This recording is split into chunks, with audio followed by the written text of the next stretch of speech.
The camera lens tracked Anna Volkov like the eye of a predator. Darius Mitchell, balancing a tray of delicate Jew-like appetizers, felt a cold dread snake up his spine. He knew that photographer. He knew the man's real profession had nothing to do with pictures, and it had everything to do with making people disappear. He knew the slight, almost imperceptible way the man's hand rested on his camera bag was not the posture of a photographer, but of a man ready to draw a weapon that wouldn't make a sound. Each clink of a glass was a tick of a clock. Another dollar he didn't have for the mountain of bills on his kitchen table.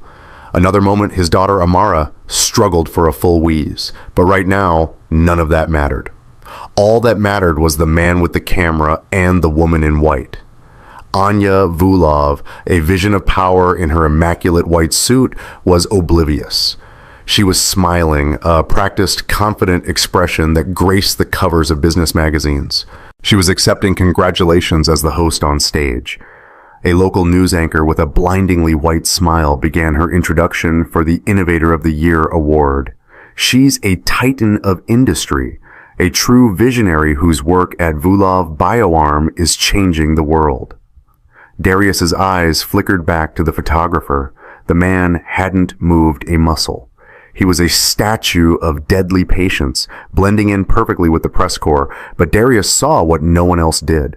The man's position was a perfect triangulation with the stage and the main exit. It was a kill box. Darius's years in corporate security a lifetime ago, before his world had shrunk to hospital waiting rooms and late-night shifts, screamed at him. The muscle memory, the threat analysis, it was all coming back in a sickening, adrenaline-fueled rush. And now, please join me in welcoming the woman of the hour, Miss Anna Vulov. Applause thundered through the grand ballroom. Anya started toward the stage, a graceful, confident walk that took her directly into the assassin's meticulously planned line of sight. Darius's mind raced, a chaotic slideshow of possibilities and dead ends. Security was focused on the crowd, looking for obvious threats, not a wolf hidden among the sheep. A shout would be too late. The assassin was a professional. The moment Darius opened his mouth, the man would act, and Anya would be dead before she hit the floor. He had seconds, maybe less. He scanned his surroundings, his training kicking in. What was his weapon? He had no gun, no radio. He was a waiter. He had a tray of hors d'oeuvres. It was useless. He looked at the service station beside him, a silver coffee pot, ornate and steaming, a tray of half-empty glasses, and a large tin of a dark, rich dipping sauce. He had one tool, not a weapon. A diversion, a messy, chaotic, career-ending diversion. He thought of Amara, her small, trusting face, the wheeze in her chest that was the soundtrack to his nightmares. What would happen to her if he was arrested? If he lost this job? The thought was a physical blow, but the alternative, watching a woman be murdered in front of him, was impossible. He took a deep, steadying breath and grabbed the coffee pot. It was scalding hot, the heat searing through the thin napkin wrapped around the handle. With grim purpose, he moved, angling his body to intercept her path to the stage. He had to make it look like an accident, a clumsy, unforgivable accident. Just as she passed, he stumbled. The world seemed to slow down. His leg buckled convincingly. The tray of appetizers went flying, a colorful spray of food scattering across the polished marble floor. The coffee pot tilted and a wave of black burning liquid erupted over the pristine white fabric of her suit. It was a shotgun blast of black ink, a violent, ugly stain that spread instantly. In that moment, Darius, a black single dad working 2 shifts, knew the weight of this public transgression would be doubly severe. A collective gasp sucked the air out of the room. Anya cried out, a sharp sound of shock and pain stumbling back from the searing heat. Her face was a mask of furious disbelief, her eyes locking onto his. The applause died instantly, replaced by a stunned, horrified silence. Her security team, 2 large men in dark suits who had been scanning the crowd, swarmed Darius, their movements swift and brutal. One slammed him against a column while the other shielded Anna, pushing her back. "Get your hands off me." Anya's voice was ice, sharp and cutting, though it trembled with shock. Darius didn't resist as his arm was twisted behind his back. The pain was a distant, unimportant signal. His eyes were fixed across the room. He saw it. The photographer, the assassin, had lowered his camera. The man's face was a stone mask of thwarted rage. The window of opportunity, the clean shot, was gone. The chaos had worked. The assassin calmly turned and began to melt back into the crowd. Just another photographer leaving a ruined event. "What the hell do you think you're doing?" one of the guards snarled in his ear, hauling him to his feet. Darius looked at Anna. She was standing there surrounded by her staff, her billion-dollar night in ruins, her suit destroyed, her skin likely burned. Humiliation and anger radiated from her. Amid her fury, he hoped she saw the truth in his eyes. The frantic, desperate warning he couldn't speak. This wasn't an attack, it was a rescue. The world blurred into a chaotic symphony of shouting and scraping sounds as Darius was hauled across the marble floor. The guard's grip was brutal, twisting the fabric of his cheap uniform jacket at the shoulder. "Move it," the man growled, shoving him toward a service corridor. "My wallet! My keys are in my locker," Darius managed, his voice rough. It was a lie, a desperate bid for a few more seconds. He needed to plant the seed. He needed one person to hear him, one professional who might look past the stained apron and the terrified, low-wage worker. As Darius, a black man who had just been released, stepped onto the curb, he saw him. A tall man with graying temples and the calm, watchful eyes of a man who saw everything. Gareth, Anna Volkov's head of security. Darius had seen him during the pre-event sweep, noted his professionalism, the way he moved like a shadow, always a step ahead. He was their last chance. Darius twisted his head, ignoring the flare of pain in his arm. He met Gareth's eyes. The security chief was watching him with a cold and analytical stare, already processing the incident report in his head. Darius opened his mouth, but the guard holding him slammed him against the wall. "Shut up!" There was no time to speak.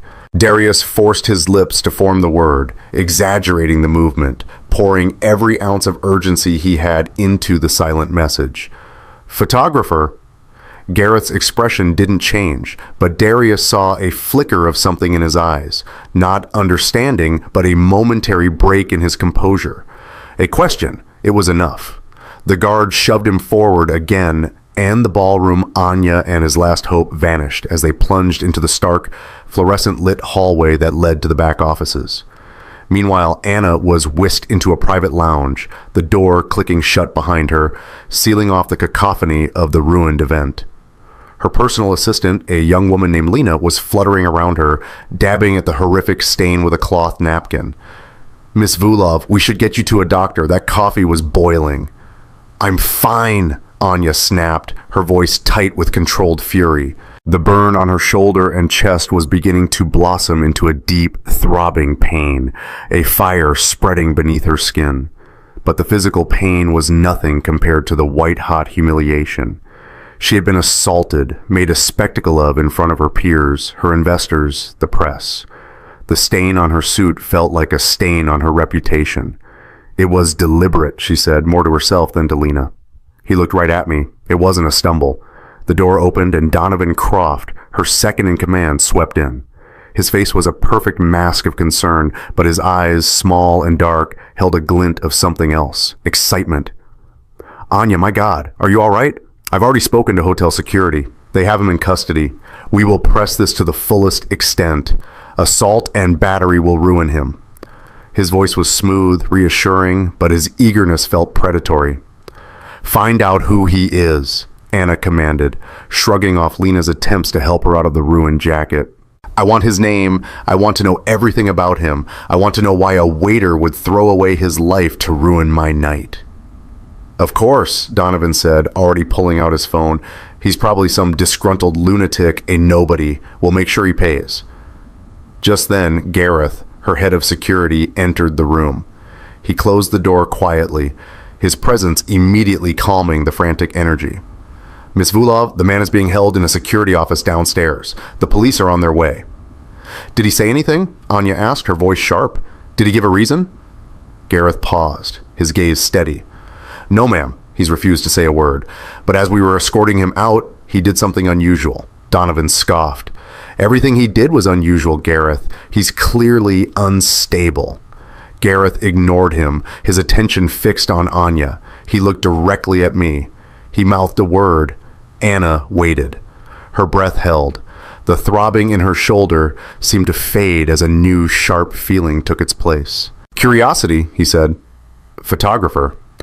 The word hung in the air, nonsensical and strange. Lena and Donovan looked at each other in confusion. Photographer? Donovan repeated with a dismissive laugh. What? He thought someone was taking his picture. The man is insane. Anya said nothing. She replayed the moment in her mind. The waiter's lunge, the heat, the shock, and his eyes. They weren't the eyes of a madman. They were the eyes of a man who was terrified. Not for himself, but for her. It was a look of such intense, desperate warning that it had cut through her own shock. Photographer, Miss Vulov, Gareth prompted gently. Your orders? Charge him, Donovan insisted, stepping forward. Let the police handle this lunatic. We need to focus on damage control with our guests. Anna waved a hand, dismissing them both. Leave me, both of you. Gareth, stay outside the door. Donovan looked like he wanted to argue, but a single glare from Anya sent him retreating from the room with Lena. The door clicked shut, leaving Anna alone in the silent, luxurious room. She peeled off the stained jacket, wincing as the fabric pulled at her reddened skin. She stared at her reflection in the gilded mirror. The powerful CEO, the innovator of the year, now looking disheveled, vulnerable, and marked. The whole thing was a puzzle that didn't fit. A clumsy waiter doesn't risk a felony charge over spilled coffee, and he certainly doesn't send a cryptic one-word message to her head of security. The word echoed in her mind, refusing to be dismissed. Photographer. She looked at the ruined suit, a symbol of her perfect, controlled world, now irrevocably stained. The waiter had stained it. But as she stood there, a cold, unsettling thought began to form in her mind. What if the stain wasn't the attack? What if the stain was the warning? Downstairs, in a windowless room that smelled of stale coffee and industrial cleaner, Darius sat on a hard plastic chair. His hands were cuffed behind his back. 2 hotel security guards stood by the door trying to look imposing, while a pair of uniformed police officers conducted a preliminary questioning. Let's try this again. The older cop, a man named Miller with a weary face, said, What's your name? Darius remained silent. His jaw was tight, his gaze fixed on a crack in the linoleum floor. He knew the protocol. Say nothing. The moment he started talking, he was just a crazy waiter with a conspiracy theory. He had no proof, nothing but a gut feeling born from a past life he'd buried. If he mentioned a professional hitman, they'd think he was delusional. His only play was silence. He had thrown his message in a bottle into the sea, and his only hope was that Gareth was a good enough sailor to find it. Look, pal, Miller's partner said, leaning forward, you're in a world of trouble. You assaulted Anna Volkov. You think she doesn't have lawyers that can make you wish you were never born?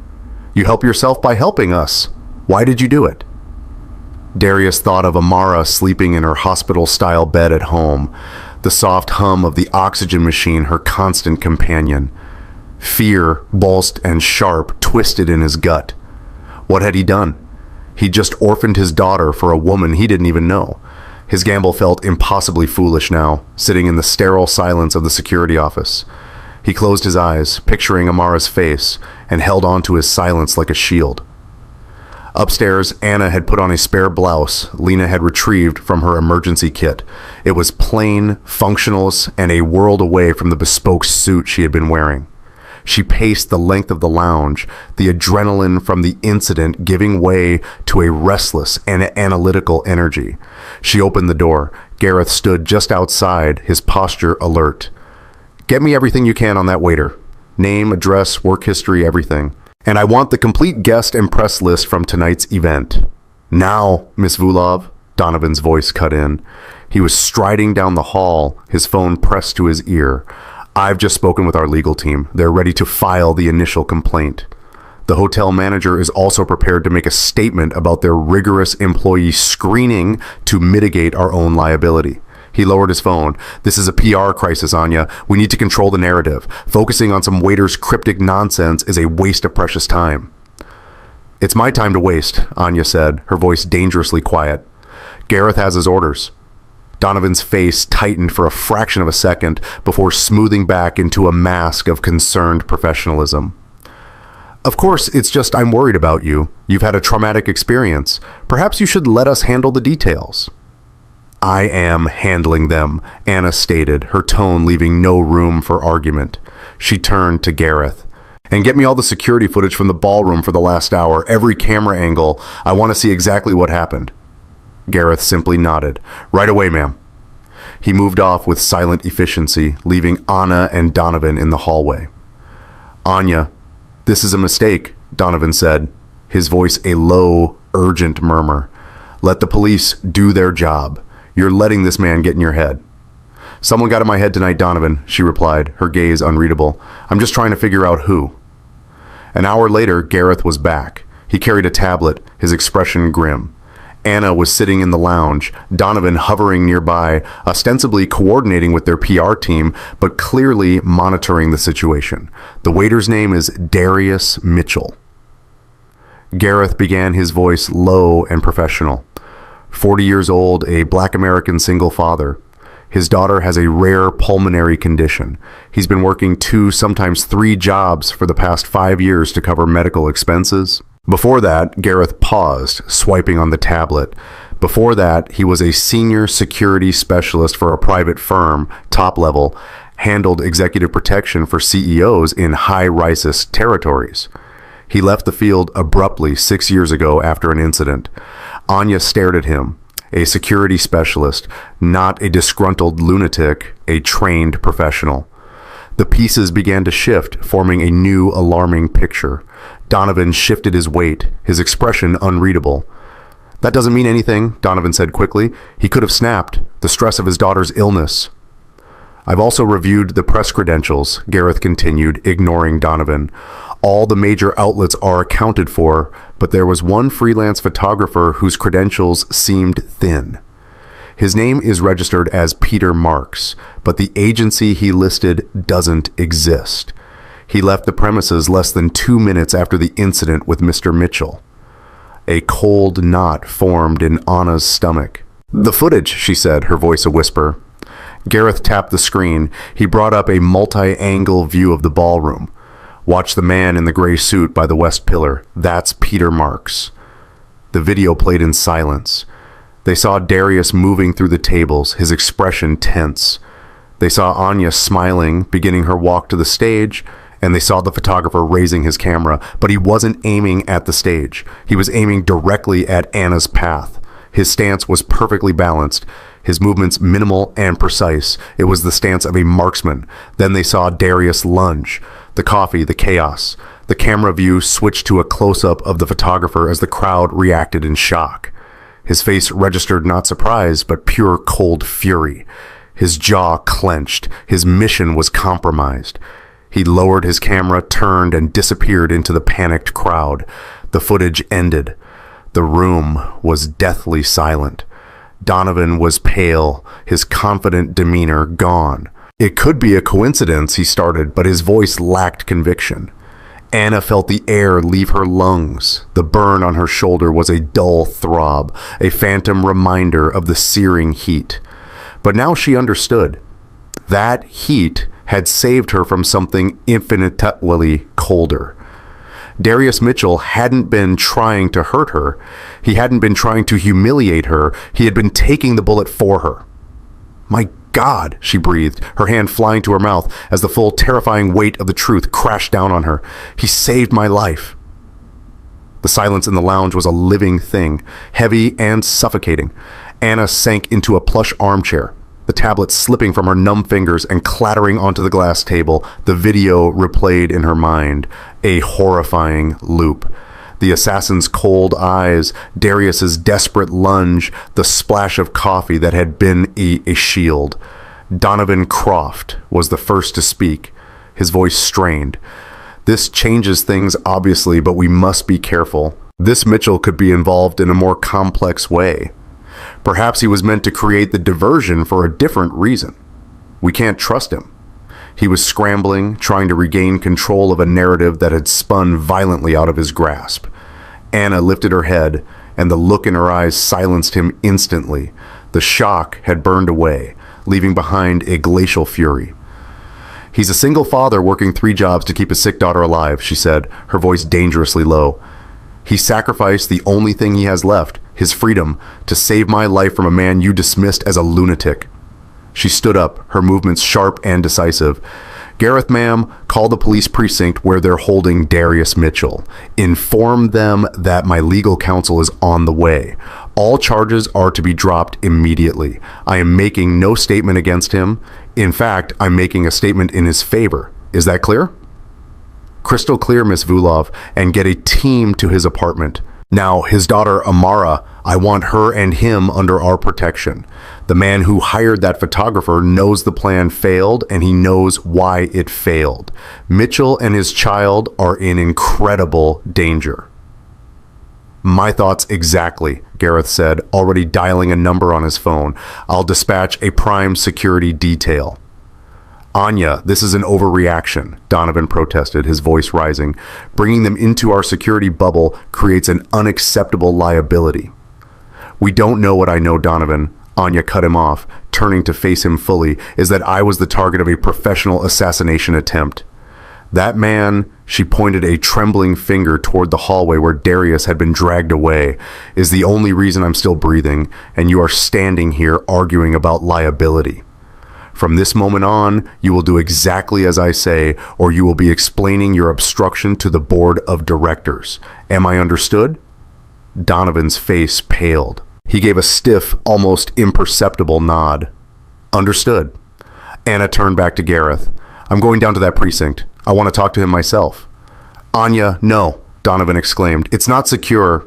"Then make it secure," she snapped at Gareth, grabbing her coat. "I'm not sitting here waiting while the man who saved me is sitting in a cage." Darius heard the heavy footsteps approaching the interrogation room and braced himself. It was probably Miller and his partner again, ready for another round of pointless questions.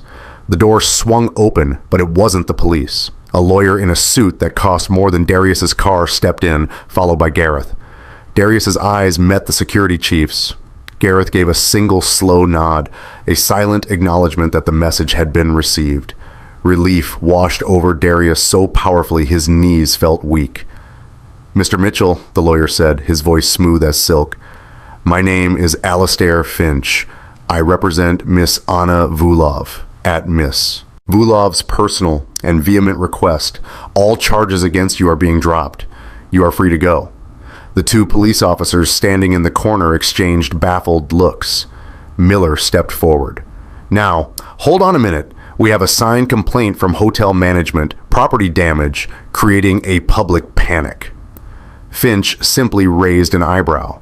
"And do you have a statement from the victim? Because Miss Vulov is prepared to give a sworn testimony that Mr. Mitchell's actions, while unorthodox, prevented a far greater tragedy. She considers him a hero."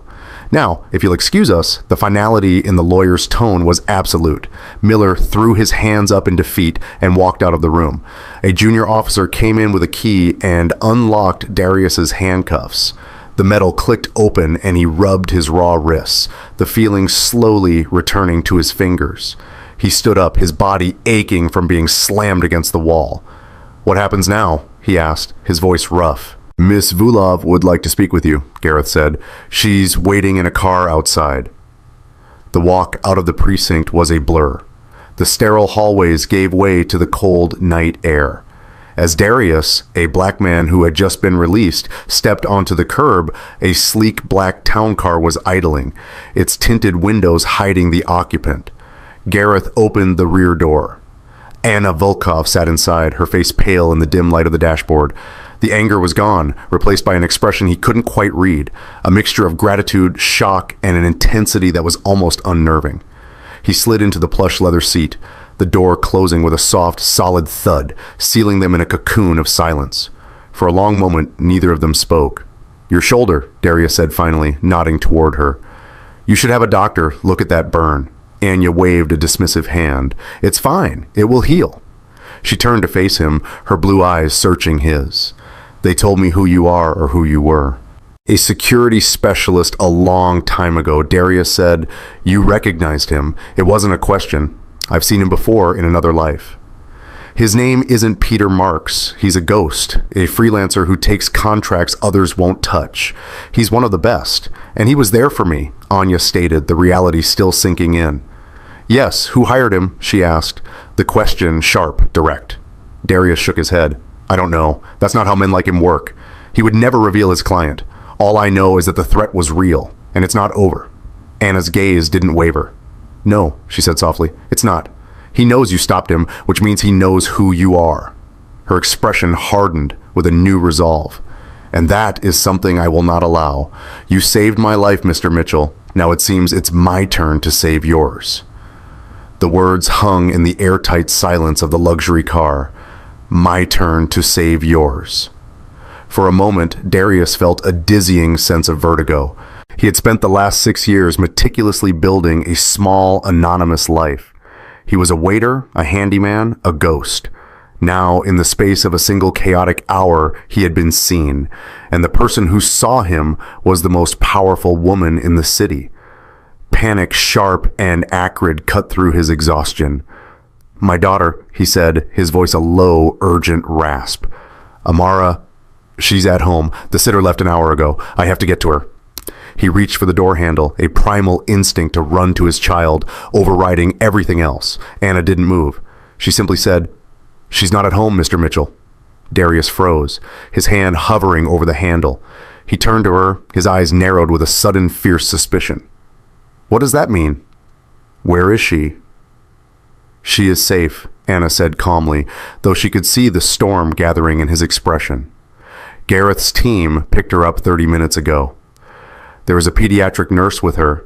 They are waiting for us at a secure location." Darius stared at her, his mind struggling to process the information. A security team, a pediatric nurse, a secure location. These were elements from his old life, a language of wealth and threat he had tried to forget. "You sent a team of strangers to my daughter?" he asked, his voice dangerously quiet. "I sent a team of professionals to protect the daughter of the man who just saved my life," Anya corrected, her tone unyielding. "I took a calculated risk that you would prefer her safe with my people than alone and vulnerable in an apartment the whole world now knows is yours." The logic was cold, hard, and undeniable. He hated it. He hated the loss of control, the feeling of being a chess piece moved by a more powerful player. But she was right. If the assassin knew his name, finding his address would take minutes. The anger in his chest warred with a profound, soul-deep relief. Amara was safe. He sank back against the leather seat, the fight draining out of him. "Where are we going?" "Somewhere you can't be found," she replied, as the car sped silently through the glittering city streets, leaving his old life further and further behind. The secure location was the penthouse suite of a residential skyscraper that Vulov Bioarm kept for its top executives. It was a palace in the sky with floor-to-ceiling windows offering a breathtaking panorama of the city lights. When they walked in, the first thing Darius saw was Amara. She was sitting on a cream-colored sofa that was bigger than their entire living room, her small legs dangling over the edge. She was watching a cartoon on a television the size of a wall, a half-eaten bowl of ice cream in her lap. A kind-faced woman in blue scrubs sat nearby, watching her with a gentle smile. "Daddy." Amara's face lit up. She slid off the sofa and ran to him, her small body colliding with his legs. Darius, a tall man with deep brown skin, swept her up in his arms, burying his face in her tightly coiled hair, inhaling the familiar scent of her shampoo. He held her tight, the solid, warm weight of her, a grounding force in a world that had tilted on its axis. "Hey, Pumpkin, I'm sorry I'm late." "It's okay," she mumbled into his shoulder.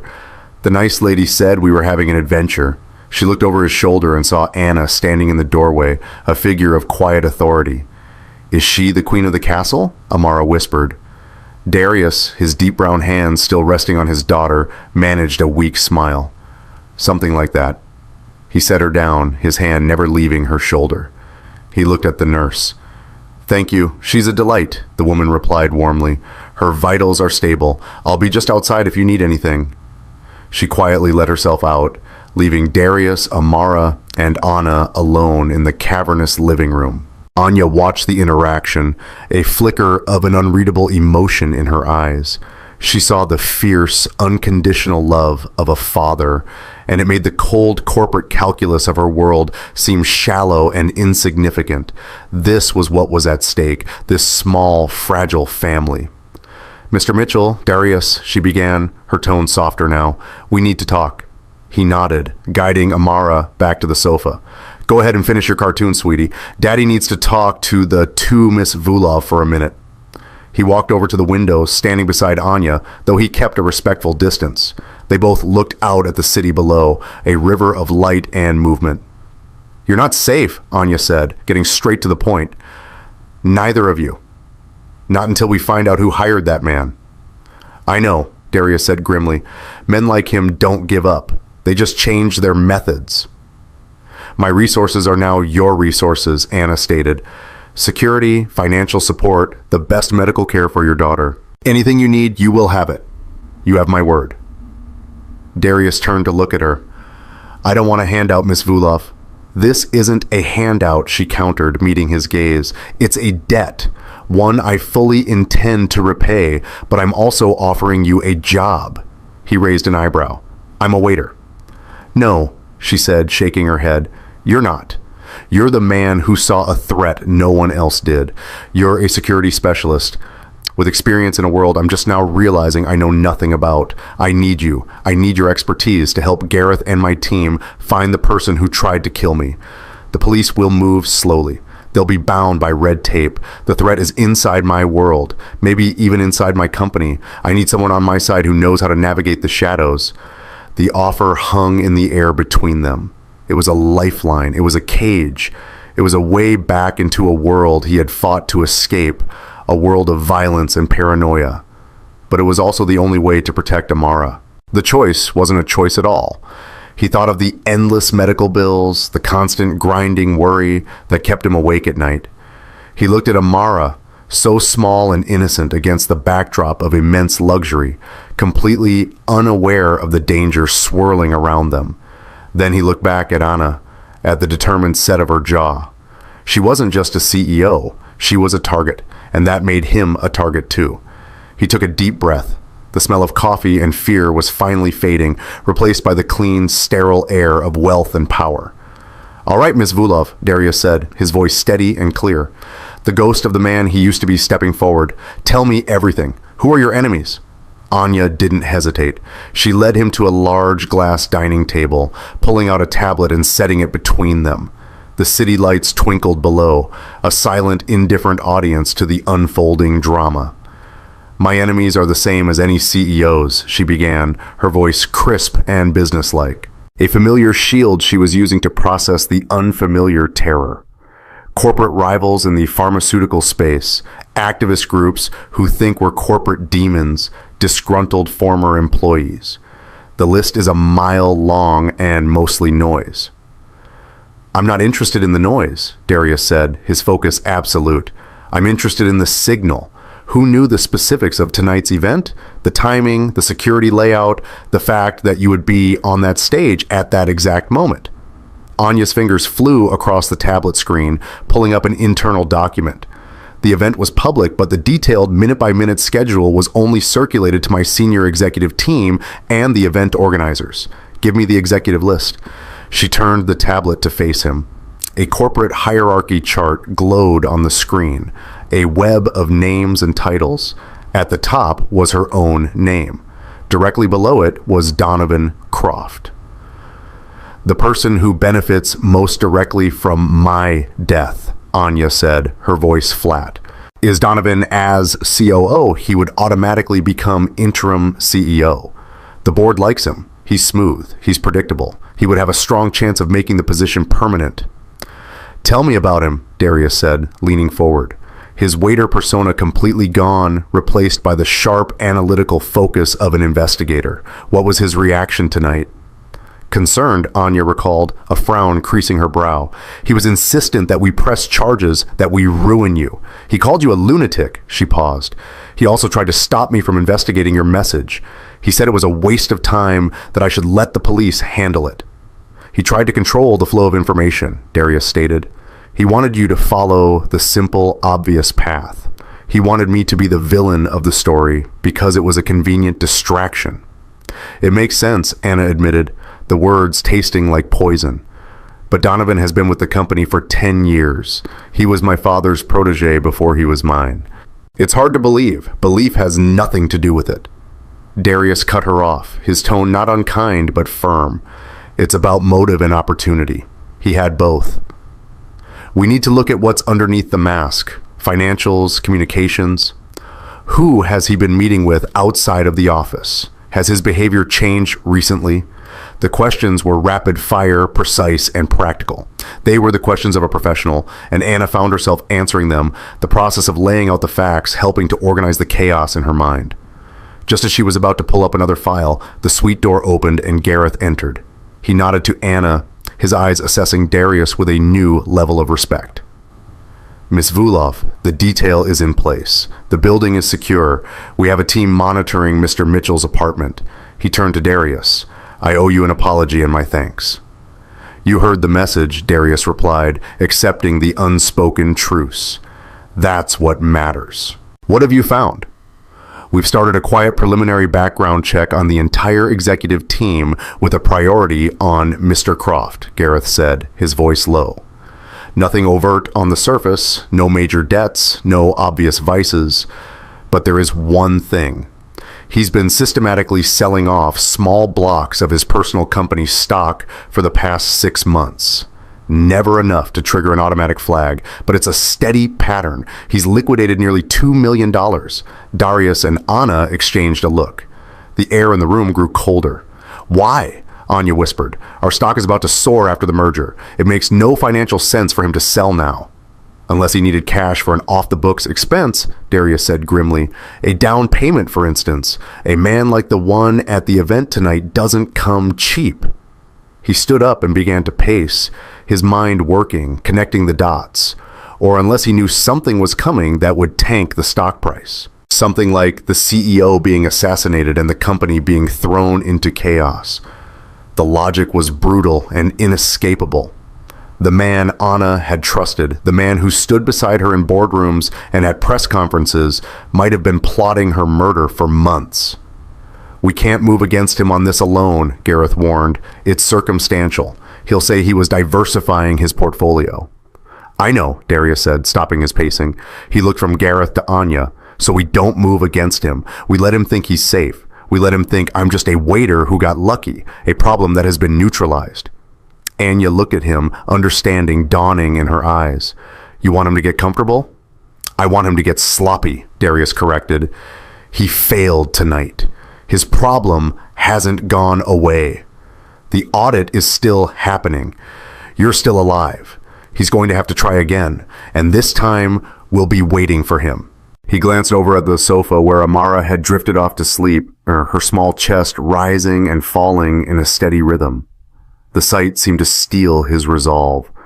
This wasn't just about protecting Anya anymore. It was about ending the threat so he and his daughter could have a life again. Gareth, Darius said, his voice now holding a quiet command that felt entirely natural. Tomorrow morning, I need access to all of Croft's communications, emails, phone logs, calendar appointments, everything you can get without tipping him off. He then turned to Anya. And you tomorrow, you go to work. You act as if nothing has changed. You hold your meetings, you smile, and you keep Donovan Croft closer than you ever have before. The next morning, the city looked different from the penthouse. The rising sun painted the sky in soft shades of pink and orange, but the beauty felt distant, clinical, like a painting viewed through bulletproof glass. Anna stood before a full-length mirror, knotting the belt on a charcoal gray power suit. The pristine white suit was a ghost. A memory of a version of herself that had existed only 24 hours ago. Confident, untouchable, naive. Today she was a target, and she had to dress for the part. Her shoulder ached with a dull, persistent throb from the burn, a physical reminder of her new reality. Every instinct screamed at her to stay in this fortress in the sky, to lock the doors and let Gareth handle it. But Darius's words echoed in her mind. Keep him closer than you ever have before. It was the hardest thing she could do, and the only thing that mattered. When she walked into the living room, Darius was already there, standing by the windows with a tablet in his hand. He wore simple dark pants and a gray Henley shirt provided by her staff. He no longer looked like a waiter. His natural, tight coils were neatly trimmed, and his warm brown skin seemed to absorb the room's calm light. He looked like the man Gareth's file had described, focused, dangerous, and completely at home in a crisis. Amara was at the table with the nurse, happily drawing on a piece of paper, a universe away from the silent war her father was now waging. "Morning," Darius said without looking up from the screen. "Gareth set me up with a feed to the building's internal servers. I am starting with Croft's email." "Find anything?" Anya asked, pouring herself a black coffee, her hand surprisingly steady. "Just the usual corporate doublespeak so far. But people like Croft, they're arrogant. They think they're smarter than everyone else. They always leave a trail." He finally looked at her, his eyes doing a quick professional sweep. "Are you ready for this?" Anya took a sip of the hot coffee. "No, but I'll do it." "He's going to test you," Darius warned. "He'll be watching for any sign that you suspect him.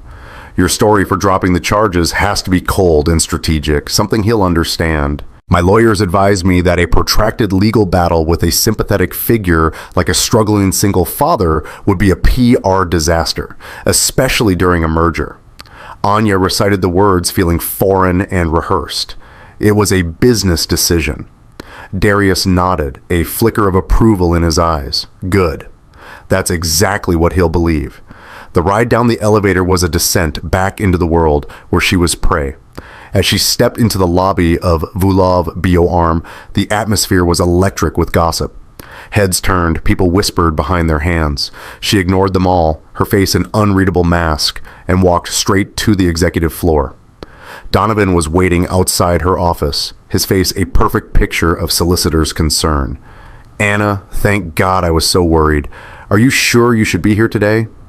"I'm fine, Donovan," she said, her voice cool and level. She walked past him into her office, a cavern of glass and steel overlooking the city. "And I have a company to run." Of course," he said, following her in and closing the door. "It's just the news about you dropping the charges against that waiter. I have to say, I think it's a mistake. It makes us look weak." Anna sat behind her desk, deliberately taking a moment to arrange a file before looking at him. "It was a strategic decision, Donovan. Our legal team ran the optics. A billionaire CEO persecuting a down-on-his-luck single dad. The media would have crucified us. The merger is too delicate for that kind of bad press. We cut our losses. The man is fired, blacklisted from every high-end establishment in the city. He's been dealt with. End of story." She watched him closely. He processed her words, his expression shifting from concern to understanding and then to a visible relaxation. She had given him the answer he wanted, the one that fit his worldview. Anna Vulov hadn't gone soft. She'd just made a ruthless business calculation. He was safe. "I see," he said, a small, satisfied smile touching his lips. "Cold but smart. I should have known." He leaned against her desk. "Well, I'm glad we can put this ugly business behind us. Now, about the final presentation for the merger committee." As he spoke, Anna felt a chill creep up her spine. He was so close, so comfortable, a predator who believed he had outsmarted his prey. She forced herself to listen, to nod, to engage every moment, a supreme act of will. Miles away in a secure communications room in the basement of the residential tower, Darius stared at a wall of monitors. He was a machine sifting through mountains of data, emails, calendars, expense reports. He found the stock sales Gareth had mentioned, a slow, methodical bleed of assets. Then he found something else. In Donovan's calendar, hidden among meetings about synergy and capitalization, was a recurring weekly appointment. It was labeled simply HM and had no location data. It was always on a Tuesday, always for 30 minutes, and it was always followed within the hour by a call placed from Donovan's office phone to an encrypted, untraceable number. It was a thread, thin, but it was there. He started a deep search on the initials, HM. He cross-referenced them with employee lists, vendors, board members. Nothing. It was a dead end. He leaned back, frustrated, and his eyes fell on another screen showing Donovan's expense reports. He scrolled through them idly. Dinners, flights, hotels, all of it standard, except for one recurring charge, a weekly payment to a high-end floral delivery service routed through a miscellaneous account. It was the same day as the mysterious HM appointment. Darius pulled up the floral service, his fingers flying across the keyboard. He hacked into their delivery records, his old skills coming back to him with frightening ease. He found the weekly order from Donovan Croft. It was always the same, a bouquet of white lilies. And he found the delivery address. It wasn't an office, it wasn't a home. It was a private room at the Helio Medical Center, a long-term care facility for the chronically ill. The room was registered to one patient, Helen Monroe. Darius ran the name. His blood ran cold. Helen Monroe was the widow of Alistair Monroe, Anna's father's business partner, the co-founder of the company, who had died of a sudden, unexpected heart attack 2 years ago. The same cause of death the assassin had been hired to simulate for Anna. The information on the screen was a ghost, a specter from the company's past rising up to haunt the present. Alistair Monroe, co-founder, dead at 62. Darius felt a jolt, a live wire connection that arced across 2 years of history and lit up the dark corners of the conspiracy. It wasn't just about a corporate takeover anymore. This was older, deeper. He immediately sent a secure, encrypted message from the tablet to Anya's phone. It was only 6 words. Alistair Monroe. Check his official cause of death. In her glass-walled office, Anna was concluding a meeting with the heads of the R&D department. She was projecting an aura of absolute control, discussing clinical trial data with cool precision. But her mind was a whirlwind. Every time Donovan Croft had smiled at her that day, every word of faint concern now felt like a razor blade against her skin. Her phone buzzed discreetly on the desk. She glanced at it. The message was from the secure app Darius had installed. She saw the name, Alistair Monroe, and her breath caught in her throat. Alistair was a warm memory, a man with a booming laugh who had been like an uncle to her. His death had been a shock, a tragedy that had shaken the company to its core. She ended the meeting abruptly. A sudden migraine, her convenient excuse. The moment the door clicked shut, she was at her terminal, her fingers flying across the keyboard, bypassing the public archives and entering her father's private digital files. She found the folder, Monroe, Condolences. She clicked open the file containing the death certificate. The formal, bureaucratic text was cold and final. Cause of death, sudden cardiac arrest. Anna leaned back in her chair, a wave of nausea washing over her. The assassin's weapon, the ice projectile, was designed to perfectly mimic a heart attack. It wasn't a new plan. It was a repeat performance. The realization hit her with the force of a physical blow. Alistair hadn't just died. He had been executed, and Donovan had been playing the long game all along, clearing the board of its 2 founding pieces, one king at a time. She stood up, her movements stiff, and walked to the window. The city sprawled below her, a testament to the empire her father and Alistair had built. An empire Donovan was trying to steal over their dead bodies. The anger that rose in her was so pure and so cold it felt like it could freeze the sun. She packed her briefcase, her hands moving with a new, grim purpose. She told her assistant she was leaving for the day, ignoring the woman's concerned expression. The ride back to the penthouse was a blur of traffic and lights. All she could see was Alistair's smiling face. When she swept into the suite, Darius and Gareth were waiting. A tactical map of the situation spread out on the large screen of the television. "It was him," she said, her voice devoid of emotion. 2 years ago, he killed Alistair. "We can't prove that," Gareth said cautiously. "The man was cremated. There's no body to exhume. His doctor signed the death certificate. There was no foul play suspected. A doctor can be fooled by a sophisticated weapon, or a doctor can be paid," Darius countered, his eyes fixed on Anya. "What we have is a pattern and a link. Helen Monroe." Anya's brow furrowed. Helen, Alistair's wife. She was devastated after he died. She withdrew from public life completely. I haven't seen her in over a year. She's in a long-term care facility. Donovan Croft visits her, Darius said, bringing her image up on the screen. A frail-looking woman with sad eyes. Every Tuesday, he sends her white lilies. Why would the man who murdered her husband visit her every week like a devoted friend? The question hung in the air, sinister and complex.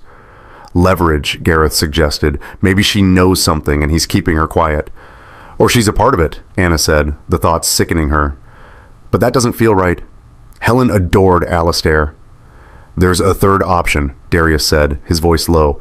She's his motive. He started pacing, connecting the pieces out loud. Let's say Donovan and Helen were having an affair. She's married to a wealthy, powerful man. The only way for them to be together and have the money is for Alistair to be out of the picture. So Donovan removes him. It's a classic story, Gareth conceded. But it doesn't explain why he'd try to kill me, Anya pointed out. If he has Helen and Alistair's shares, he doesn't need to be CEO. Maybe he doesn't have the shares, Darius mused. Maybe Alistair had a will that left everything to a foundation or to you. Maybe killing Alistair didn't get him the payday he expected. Killing you, however, and taking over the company. That's the ultimate prize. They were swimming in a sea of theories, each one darker than the last. They had no hard evidence, only a chain of terrifying coincidences. We need to get to Helen, Anna said decisively. I need to talk to her. Absolutely not, Gareth said immediately. If Donovan is monitoring her, your presence there would be a massive red flag. He'd know we're onto him. He's right, Darius agreed. We can't go through the front door. We need to find out what's really happening in that room. We need to see what those Tuesday meetings are all about. He stopped pacing and looked at them, a plan forming in his eyes, a plan from his old world of surveillance and infiltration. That facility has security, but it's for keeping dementia patients from wandering out, not for stopping a professional from getting in. I can get inside, Darius said. I can place a listening device in her room. We need to hear what they talk about when they think no one is listening. It was a reckless, dangerous plan, but it was the only one they had. Anna looked at Darius at the quiet confidence in his eyes. He wasn't asking for permission. He was telling her the next move. She thought of the crayon drawing Amara had made, a simple picture of a happy family. This man was risking everything for them. Do it, she said, her voice clear and steady. Do whatever it takes. The sterile blue and white layout of the Helio Medical Center spread across the large screen, looking less like a place of healing and more like a fortress. Darius stood before it, his arms crossed, dissecting the building's vulnerabilities with a cold, practiced eye. The main entrance has a 24/7 security desk, Gareth said, pointing with a laser pen. Keycard access is required for all wings after 9 p.m. Helen Monroe's room is here, 3rd floor, west wing. It's a low traffic area at night. Security cameras are here, here, and here, Darius said, his finger tracing a path on the screen. Lobby, main elevator bank, and the nurse's station on her floor. There's a blind spot in the rear service corridor. I can get in through the loading bay. The night shift is lazy about checking manifests. I'll go in as a third-party contractor for the HVAC system. It gives me a reason to have a tool bag and be on any floor I want. Anya watched him, a knot of anxiety tightening in her stomach. He spoke with such calm authority, as if discussing a routine repair job and not a high-stakes infiltration into a web of murder and conspiracy. Is it safe? She asked, the question sounding weak even to her own ears. Darius finally looked away from the blueprints, his gaze meeting hers. No, he said simply, but it's necessary. Before he left, as he was changing into a nondescript work uniform, Amara ran up to him. She held out a crayon drawing. It was a picture of a stick figure man with tight coils holding hands with a little girl. Above them, a big smiling sun shone in the corner. For good luck, Daddy, she said, her voice small and serious. Darius knelt down, his large, capable hands gently taking the flimsy piece of paper. He looked at the drawing at the simple, perfect world his daughter had created, and the weight of what he was doing settled on him. He was walking into the dark so she could stay in the light. He carefully folded the drawing and tucked it into his breast pocket, a fragile piece of armor over his heart. "Thank you, Pumpkin. I'll keep it safe." Anya stood in the doorway, a silent witness to the scene.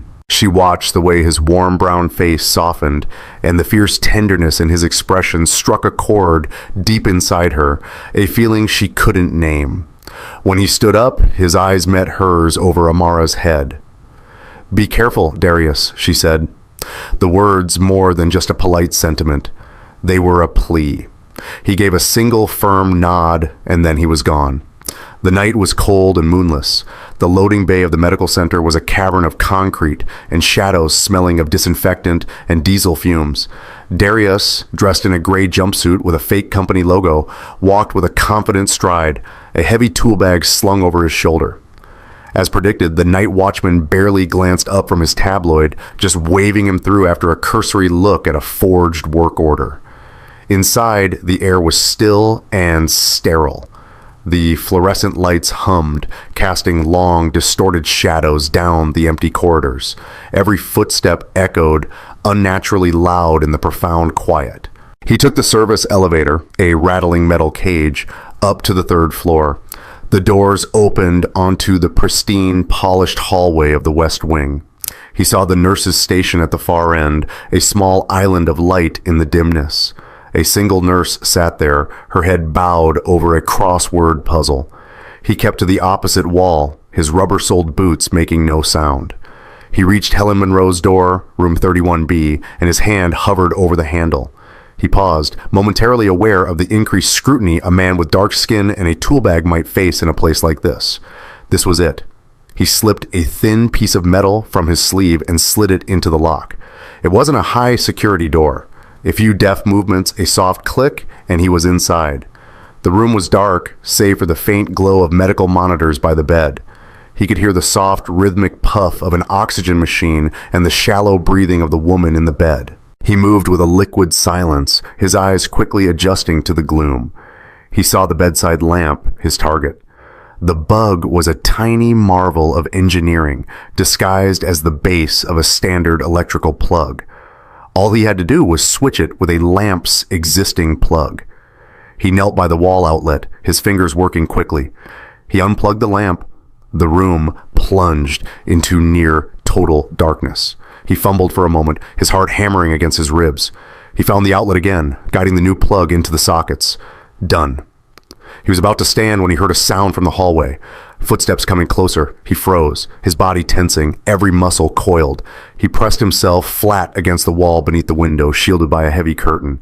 The footsteps stopped directly outside the door. The handle turned. The door swung open, casting a long rectangle of light into the room. The night nurse stood there, her silhouette framed in the doorway. "Mrs. Monroe," she called out softly. "I thought I heard something."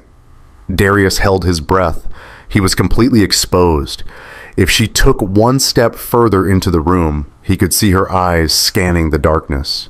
She took in the sleeping form in the bed, the silent machines. Her gaze lingered for a heart-stopping second on the now dark lamp. "Must have been dreaming," she murmured to herself. She pulled the door and it closed with a soft final click, plunging the room back into darkness.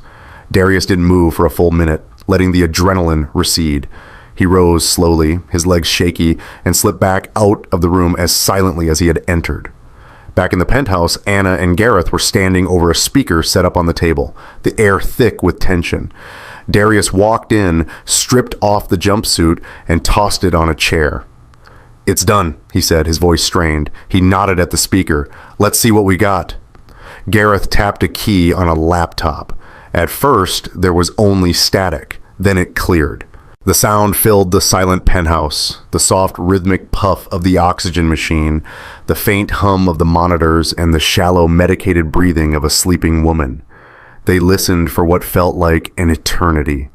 The mundane sounds a strange anticlimax. And then they heard it. A new sound, the distinct metallic click of the door to room 31B opening, then closing. Footsteps heavy and male crossed the room. The silence stretched. Then a voice. Not the nurse, a man. His tone was low, almost a whisper, but it was filled with a chilling, venomous impatience. "Helen!"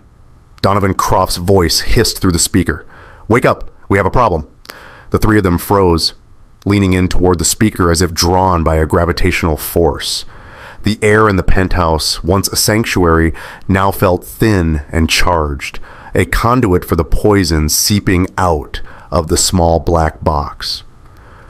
Through the speaker came the sound of a rustle of bed sheets, then a weak, slurred voice, thick with sleep and medication. "Donovan, what time is it? It doesn't matter what time it is." Donovan's voice was a low, vicious snarl, stripped of all its corporate polish. This was the real man, the one who lived in the shadows. "The plan failed, Helen. Everything is falling apart because of some meddling, no-account waiter." "Waiter?" Helen's voice was a confused whisper. "I don't understand." "Of course you don't," he sneered. "You never do. The Anne Volkov problem was supposed to be solved tonight. A tragic accident just like Alistair, but it was ruined. She's alive and she's asking questions." Anna flinched as if struck. Gareth put a steadying hand on her shoulder. Darius's face was a mask of stone, his eyes burning with intensity as he listened. "But why?" Helen murmured. "Alistair's will, it's done. You have control of the estate funds. Isn't that enough? Enough?" Donovan let out a short, incredulous laugh that was utterly devoid of humor. "You think this was ever about just the money? Alistair was going to ruin me. He found out about the offshore accounts. He was going to expose me, have me arrested. He had a new will drawn up. You pathetic fool." The revelation hit the penthouse with the force of a bomb. "A new will?" Helen whispered, a note of fear creeping into her voice. "Yes. One that left every penny of his fortune to a ridiculous environmental charity. One that cut me out, left us with nothing. He had one copy hidden somewhere, only he knew he was going to file it with his lawyers the day after he had his accident." Anya's hands flew to her mouth, a choked gasp escaping. It all made sense. The murder, the urgency, the systematic cruelty. "He told me he would destroy me." Donovan's voice was practically a hiss. "So I destroyed him first. And with you as my grieving, pliable widow, signing everything I put in front of you. I've been bleeding his estate dry for 2 years, but Anna's audit would have found it. She's too smart. Too much like her father. She had to go. Then, with me as CEO and in control of Alistair's fortune through you, no one would ever be able to touch me." "You're a monster," Helen breathed, her voice gaining a sliver of strength from her horror. "Don't take the moral high ground with me, Helen," he spat. "You think these flowers are a sign of affection? They're a reminder. I am the one who keeps you alive." The sound of a small click came through the speaker, followed by the beep of a medical device. "This little machine," Donovan's voice was now unnervingly calm, "gives you the precise dosage you need to counteract the rare blood disorder that suddenly appeared after your husband died. The one that keeps you so conveniently weak and confused? The one that will kill you in a very painful way in less than a week if I decide to stop the treatment, so you will do exactly as I say." The raw, calculated evil of it was breathtaking. Anna felt sick to her stomach. This wasn't just murder and theft. It was torture, a slow, methodical destruction of a human being. "What do you want?" Helen's voice was broken, defeated. "I have to accelerate the timeline," Donovan said. "I can't risk another subtle attempt. It's going to be messy, but it will be definitive. The final merger vote is in 2 days. Before that, there's going to be a tragedy, a fire at the main laboratory.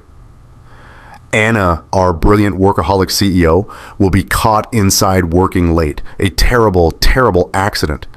Gareth's face was grim. "He's going to burn the building down with her in it.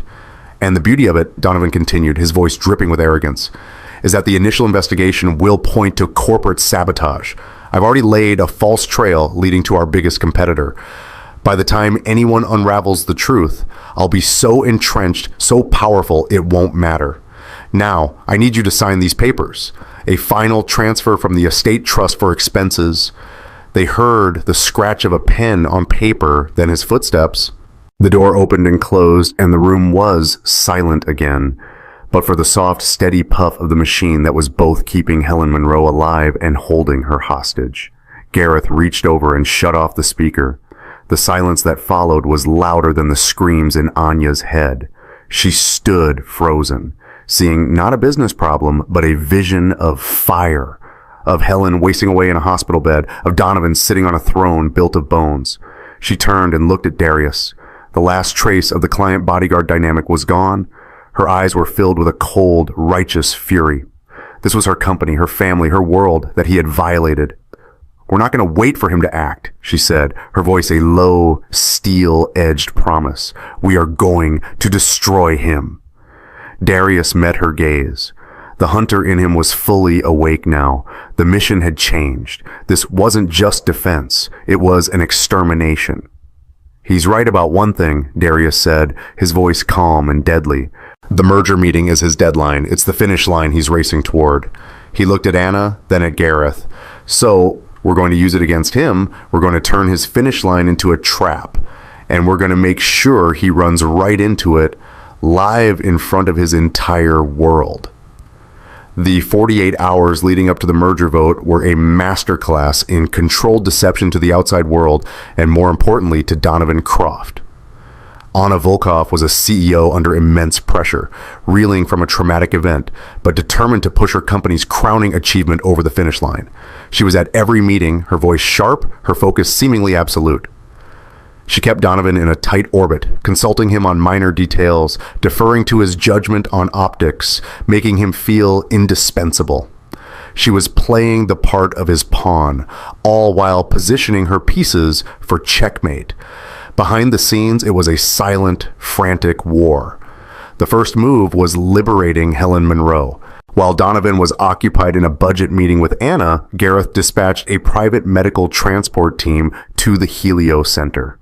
Armed with meticulously forged documents citing a sudden critical cardiac event, they transferred a sedated Helen to a secure wing of a private hospital owned by a trusted Vulov BioArm board member. By the time Donovan made his next scheduled visit, his hostage was gone, replaced by a new patient and a nurse who knew nothing. His primary leverage had vanished.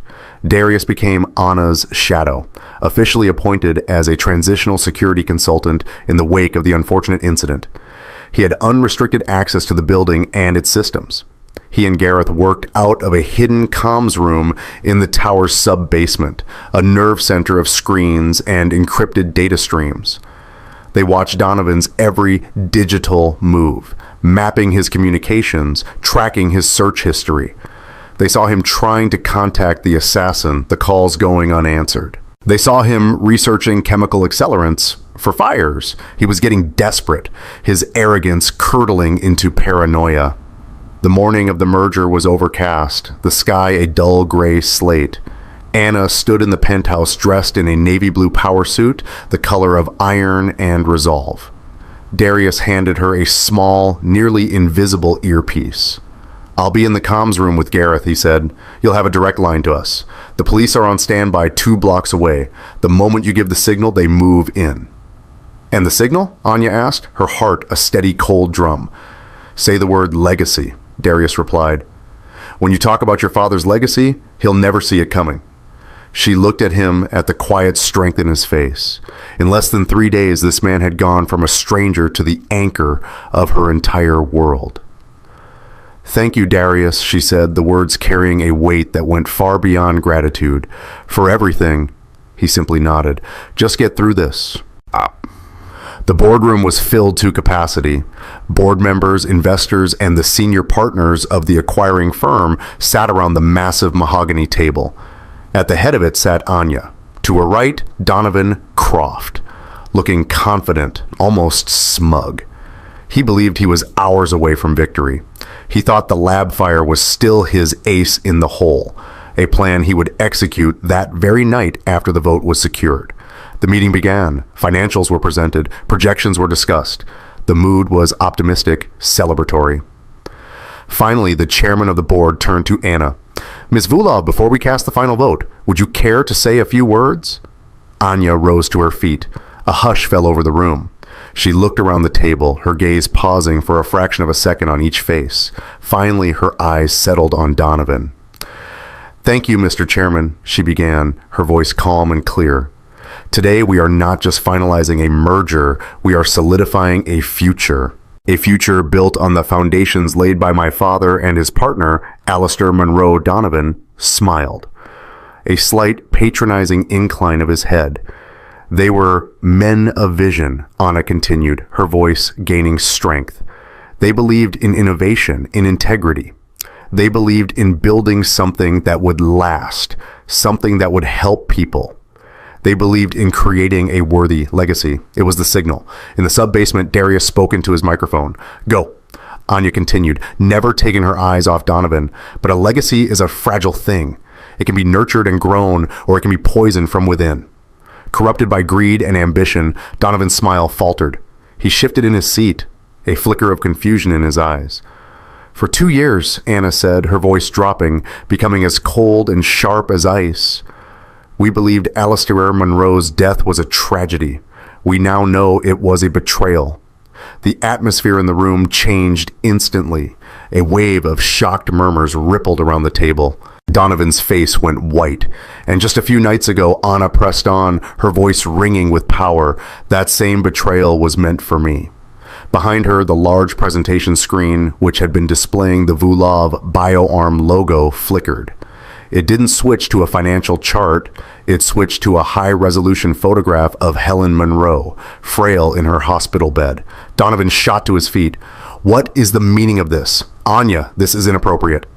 "Sit down, Donovan," Anya commanded, and the authority in her voice was so absolute that he sank back into his chair. And then the audio began, the recording from the hospital room. Donovan's voice, raw and unfiltered, filled the stunned silence of the boardroom. The Anna Vulov problem was supposed to be solved. A tragic accident, just like Alistair. Gasps filled the room.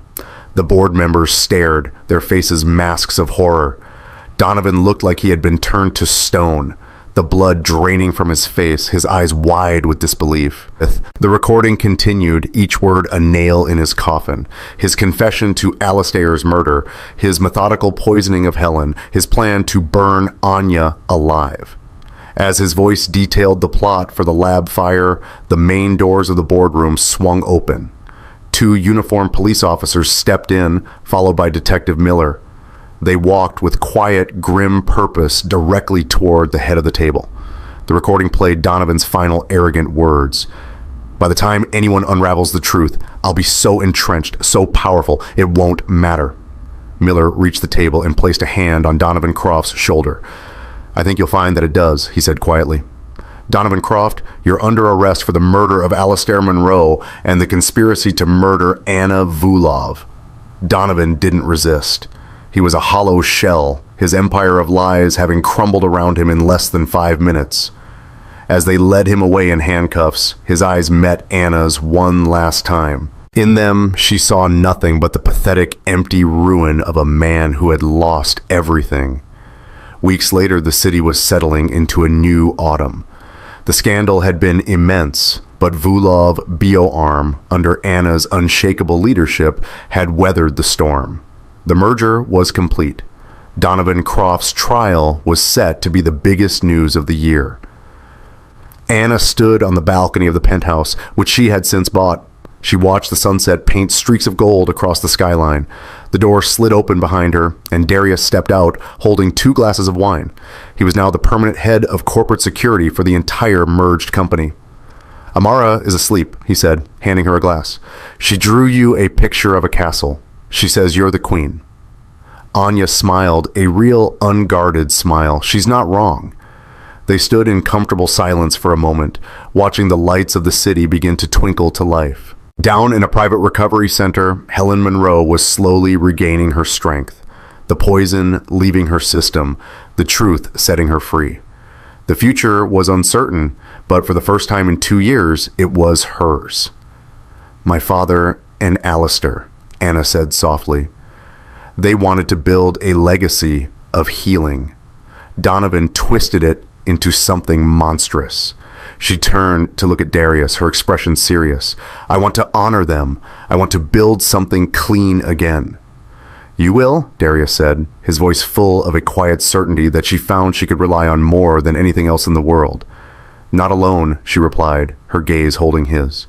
"This company, my life, it needs a protector. Someone who knows what's real. Someone who knows what's worth saving." Darius looked at the city, then back at her. The memory of a spilled coffee pot, of a desperate, selfless act of chaos, felt like a lifetime ago. It had been the end of his old life. But standing here beside this incredible woman, with his daughter sleeping safely inside, he realized it hadn't been an ending at all. It was the beginning of a new legacy. Theirs. 6 months later, the crisp autumn air was filled with the sound of laughter. Not the polite, restrained laughter of a corporate ballroom, but the pure, uninhibited joy of a child. Amara Mitchell, her cheeks glowing from the cold, ran across a field of fallen leaves, chasing a bright red ball. There was no wheeze in her chest, no faint blue tinge to her lips. The portable oxygen tank that had been her constant companion for years was gone, replaced by the simple, miraculous freedom of a deep, easy breath. Darius watched her from a park bench, a thermos of hot chocolate resting beside him. A soft, unfamiliar feeling had taken root in his chest over the past few months. Something he eventually recognized as peace. The constant grinding fear that had been the soundtrack to his life had finally gone silent. He was no longer just Amara's protector, fighting a battle on all fronts. He was just her dad, watching her play. A car door closed softly, and a moment later, Anna sat down beside him on the bench. She wore a simple cashmere sweater and jeans, a world away from the armor of her power suits. She looked at Amara, a genuine warm smile gracing her lips. "Look at her," Anna said, her voice filled with a quiet wonder. "The clinical trial reports are one thing. Seeing her like this is another." "It's your work that did it," Darius said, his gratitude a steady, constant current. "The new gene therapy. You fast-tracked it?" "I prioritized it," she corrected gently. "It was the right thing to do. It's what Vulov BioArm was always supposed to be about." She took the cup of hot chocolate he offered her, their fingers brushing. The small, simple touch felt more significant than any business deal she had ever closed. They sat in a comfortable silence watching Amara. The world had moved on. Donovan Croft had been found guilty on all charges, his arrogant confession in the boardroom sealing his fate. He would spend the rest of his life in a maximum security prison. Helen Monroe, now free from his chemical prison, was slowly recovering. She had taken control of Alistair's estate and poured its vast resources into the charitable foundation her husband had intended to create, a final act of love that his killer had tried to prevent. "We launched the Mitchell Grant last week," Anna said, looking out at the park.